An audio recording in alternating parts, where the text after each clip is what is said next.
बिस्मिल्लाहिर्रहमानिर्रहीम। अस्सलाम वालेकुम। तो ये वीडियो जो है मौलाना तारिक जमील साहब के जो बैंक अकाउंट्स हैं उनके हवाले से हैं। तो अभी हम एक वीडियो देखते हैं तो उसके बाद लेकिन ये बताइएगा कि जो एक खबर गर्दिश में है कि मौलाना तारिक जमील के अकाउंट से अरबों रुपए निकल आए हैं और उनके जो बैंक अकाउंट्स है वो मुंजमद कर दिए हैं, 49 अरब तक तकरीबन कहा जा रहा है। कितने अरब निकाल दिए, कितने अरब निकाल दिए हैं? इतने अरब आए कहाँ से जो मुंजमद हो गए? कहाँ से मिले इतने अरब? जी 2-3 दिन से बात चल रही है तो मुझे जो मैसेज करता है मैं कहता हूँ यार अगर 1 अरब और डाल देते तो चले कम से कम हाफ सेंचुरी तो हो जाती, 50 अरब हो जाते।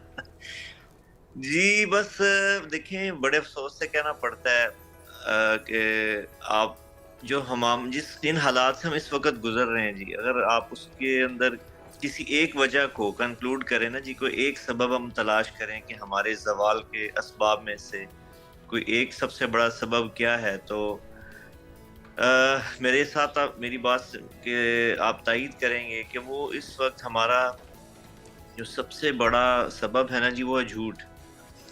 कि हम लोगों में जिस बतौर कौम जिस कदर झूठ पैदा हो गया है और जिस कदर झूठ के ऊपर यकीन पैदा हो गया है जी, तो यही हमारी इस वक्त बहुत बड़ी तबाही का सबब है। तो बड़े दुख से कहना पड़ता है जी कि कितना देखें मीडिया की बहुत बड़ी रिस्पॉन्सिबिलिटी है, जिम्मेदारी है कि लोगों तक सही बात का पहुंचाना। तो अगर मीडिया के ऊपर ही ऐसी बातें पहुंचेंगी जिनका सच्चाई से, दयानतदारी से कोई ताल्लुक नहीं होगा, तो फिर उसके बाद तो कोई सोर्स ऐसा नहीं रह जाता ना जिस पे हम यकीन कर सकें। तो मैं क्या कह सकता हूँ इसके अलावा कि जी इस खबर में कोई सच्चाई नहीं है। अच्छा, इस खबर में सच्चाई नहीं है। आपने इसकी पहले अपने उस पर तरदीद भी की, हमारे भी प्लेटफॉर्म से अब तवस्सुस ये कह रहे हैं कि ये जो तमाम तरह ऐसी बातें कितने अरब आ गए, ये सब झूठ है, आपने तरदीद कर दी। लेकिन यूसुफ भाई मेरा ये सवाल मेरा सर ये सवाल है, क्या वजह है कि चंद महीनों के बाद मौलाना के खिलाफ एक भरपूर कैंपेन हमें देखने को मिलती है। कभी जी कहा जाता है कि मौलाना साहब की हाउसिंग सोसाइटी निकल आई है, गो के उसके बाद जिस शख्स ने ये बात की थी उसके बाद उसने माफ़ी भी मांगी। लेकिन सर क्या वजह है कुछ वक्फे के बाद मौलाना के खिलाफ ऐसी कैंपेन्स क्यों निकलती हैं सर? हालांकि मौलाना की ज़ात के बारे में जो हम जानते हैं उनसे तो हमने कभी उनके मुंह से किसी की बुराई या कुछ ऐसी चीज़ नहीं सुनी। जी फजाद भाई बिल्कुल आप सही फरमा रहे हैं कि हर कुछ अरसे बाद ऐसा कोई मसला खड़ा हो जाता है सोशल मीडिया पे या मीडिया पे। अब आप देखें ये थोड़ा सा अनफॉर्चुनेट है जी, हमारी बदकिस्मती कह लें कि हम एक ऐसे खत्ते में रहते हैं जहाँ पर असल में हमारी ना जी as a nation, as a कौम तरजीहात बदल गई हैं। हमारी तरजीहात में आगे बढ़ने के जो माने हैं ना जी वो तब्दील हो गए।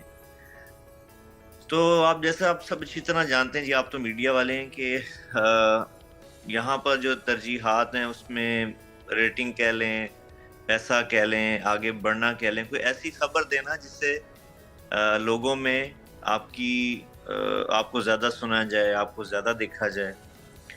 तो इस चीज़ के पीछे हम लोग भाग रहे हैं ना जी। ज़्यादातर जो मीडिया से खास तौर पे सोशल मीडिया से ताल्लुक रखने वाले जो लोग हैं उनमें ये चीज़ बदकिस्मती से ये चीज़ पाई जाती है।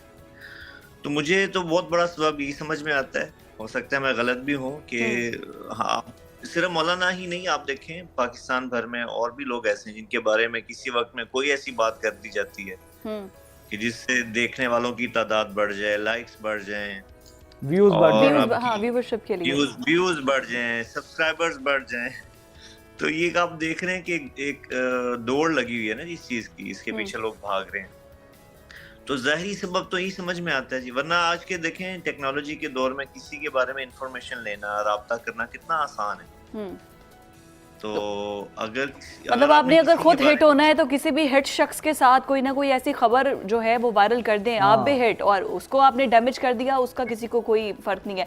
लेकिन आपने तरदीद तो कर दी कि इतने अरब रुपए तो मौलाना साहब, लेकिन मौलाना साहब खुद भी तो मतलब खानदानी रईस है। तो मैं वही पूछना चाह रही थी, निजी जिंदगी में किसी का भी कोई इरादा नहीं होता कि वो उसमें जाए, लेकिन जो पब्लिक फिगर बन जाता है फिर आवाम जानना चाहती है, तो उनका सोर्स ऑफ इनकम है क्या? खानदानी आप रईस हैं, जमींदार हैं, क्या है सोर्स ऑफ इनकम क्या है?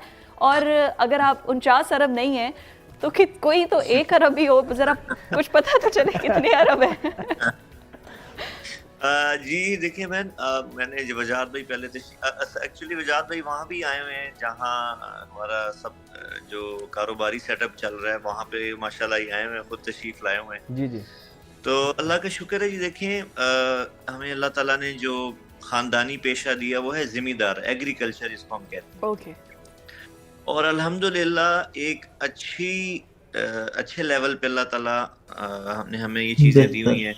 دیکھیں تو جیسے آپ نے دیکھا ہے کہ ویڈیو میں مولانا طارق میل جیسی ہستی کو لوگ نہیں چھوڑ رہے، ان پہ باتیں اٹھ رہی ہیں، تو لوگوں کا تو کام ہی یہ ہے کہ کسی نہ کسی کی کوئی بات بنا دیتے ہیں اور پھر اس کی بات کرے تو یہ وائرل کہتے ہیں کہ خود وائرل ہونے کے لیے وہ کچھ نہ کچھ اس طرح کا بلنڈر مار جاتے ہیں کہ جو نہیں مارنا چاہیے. تو لوگ تو کہیں گے ہی. اور اس میں ایک اور چیز ہے کہ اگر ایسی ہستی جو مولانا طارق میر صاحب جیسی ہے اس کو لوگ نہیں چھوڑیں گے تو آپ کو کیسے چھوڑیں گے؟ تو بی کیئرفل.